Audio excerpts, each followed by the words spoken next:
साल का आखिरी सूरज ग्रहण आज होगा। मुकम्मल सूरज ग्रहण सुबह 8:41 पर होगा। सूरज ग्रहण दिन 10:41 पर इख्तिताम पजीर हो जाएगा।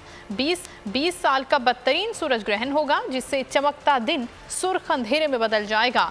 सूरज ग्रहण पाकिस्तान में नुमाया नजर नहीं आ सकेगा, अलबत्ता पाकिस्तान पर इसके असरात होंगे।